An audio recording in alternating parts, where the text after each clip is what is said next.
wabarakatuh. Perkenalkan, saya dari kelompok 1 akan membacakan kisah tentang Uwais Al-Qarni. Nama saya Rita Cahyati. Nama saya Tio Ramdan. Nah, saya Julman Akmaludin. Kisah Uwais Al-Qarni. Pada zaman Nabi Muhammad SAW, ada seorang pemuda yang bernama Uwais Al-Qarni. Ia tinggal di negeri Yaman. Ia seorang fakir dan yatim yang hidup bersama ibunya yang lumpuh dan buta. Uwais Al-Qarni bekerja sebagai pengembala riba. Hasil usahanya hanya cukup untuk makan ibunya. Bila ada kelebihan, terkadang ia pergunakan untuk membantu tetangganya yang hidup miskin. Uwais Al-Qarni dikenal sebagai anak yang rajin beribadah dan patuh pada ibunya. Dia seringkali puasa.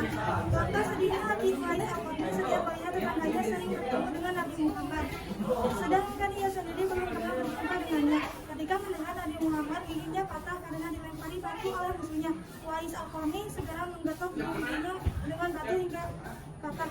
Hal ini dilakukan untuk ungkapan rasa cintanya kepada Nabi Muhammad. Sekalipun ia belum pernah bertemu dengan Nabi, kerinduan Uwais Al-Qarni untuk menemui Nabi Muhammad semakin dalam hatinya untuk bertanya-tanya, kapankah ia dapat bertemu dengan Nabi Muhammad dan memandang wajah beliau dari dekat. Ia rindu dengan suara nadi, kerinduan karena iman.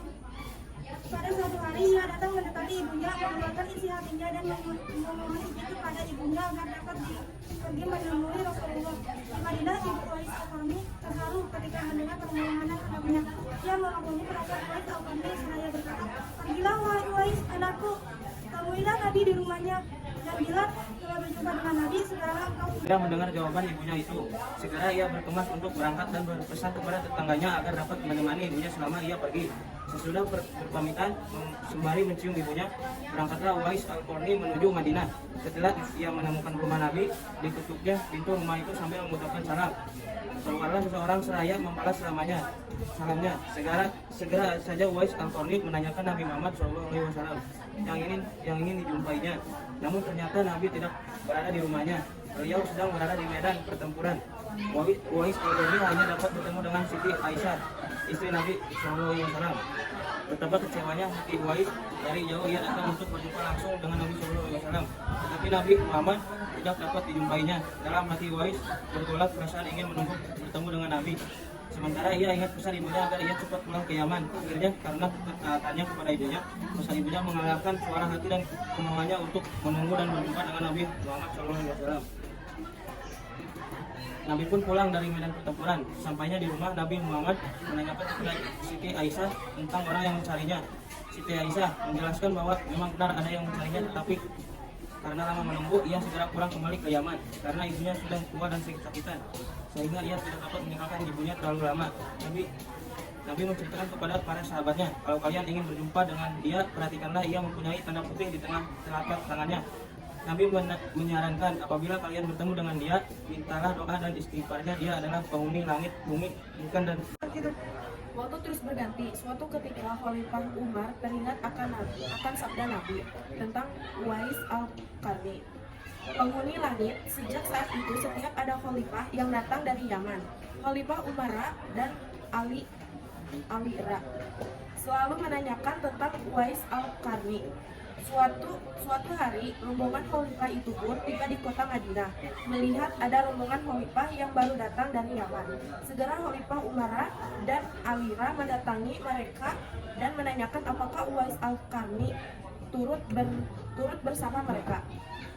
Rombongan khalifah itu mengatakan bahwa Uwais Al-Qarni ada bersama mereka.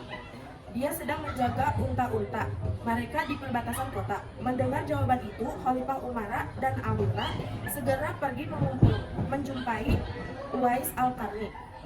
Sesampainya di kemah tempat Uwais berada, Khalifah Umar dan Ali Ra memberi salam.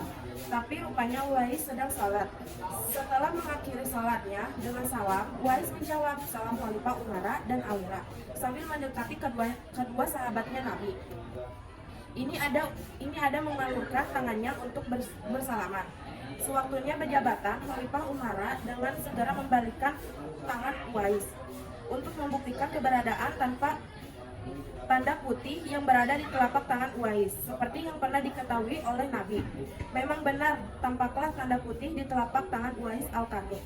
Wajah Uwais Al-Qarni tampak bercahaya, benarlah seperti sabda Nabi bahwa dia itu adalah penghuni langit. Khalifah Umara dan Alira menanyakan namanya dan dijawab Abdullah. Mendengar jawaban Uwais, mereka tertawa dan mengatakan, kami juga Abdullah, yakni hamba Allah. Tapi siapa namamu yang sebenarnya? Uwais kemudian berkata, nama saya Uwais Al-Qarni. Akhirnya Khalifah Umar dan Alira memohon agar Uwais membaca doa dan istighfar untuk mereka. Uwais enggan dan dia berkata kepada Khalifah, sayalah yang harus meminta doa pada kalian. Mendengar perkataan Uwais, Khalifah berkata, kami datang ke sini untuk memohon doa dan istighfar dari Anda. Uwais Al-Qarni akhirnya berdoa membacakan istighfar.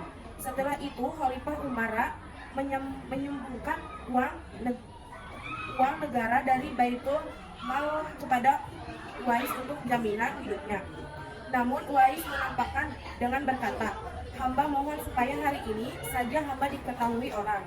Untuk hari-hari selanjutnya, biarlah hamba yang fakir ini tidak diketahui orang lagi. Beberapa tahun kemudian, Uwais Al-Qarni meninggal. Anehnya pada saat akan dimandikan, tiba-tiba sudah banyak orang yang berebut untuk memandikan. Saat mau dikafani, di sana pun sudah ada orang-orang yang menunggu untuk mengafaninya. Saat mau dikubur, sudah banyak orang yang siap menggali kuburannya. Ketika usungan dibawa menuju pekuburan, luar biasa banyak orang yang berebutan untuk mengusungnya. Penduduk kota Yaman tercengang. Mereka saling bertanya-tanya, siapakah sebenarnya engkau, wahai Uwais Al-Qarni? Bukankah Uwais yang kita kenal hanyalah seorang fakir yang tak lagi memiliki apa-apa, yang kerjanya sehari-hari ialah sebagai pengembala domba dan unta. Tapi ketika hari wafatmu, engkau menggembalkan penduduk Yaman dengan hadirnya manusia asing yang tidak pernah kami kenal. Mereka datang dalam jumlah sedemikian banyak. Agaknya mereka adalah para malaikat yang diturunkan ke bumi hanya untuk mengurus jenazah dan pemakamanmu. Berita meninggalnya Uwais Al-Qarni dan keadaan-keadaan yang terjadi ketika wafatnya telah tersebar kemana-mana. Baru saat itulah penduduk Yaman mengetahuinya siapa sebenarnya Uwais Al-Qarni. Selama ini tidak ada orang yang mengetahui siapa sebenarnya Uwais Al-Qarni disebabkan permintaan Uwais Al-Qarni sendiri kepada Khalifah Umar dan Al-Ara agar merasakan tentang dia. Barulah di hari wafatnya mereka mendengar sebagai yang telah disabdakan oleh Nabi Muhammad SAW bahwa Uwais Al-Qarni adalah penghuni langit. Sekian dari kami. Assalamualaikum warahmatullahi wabarakatuh.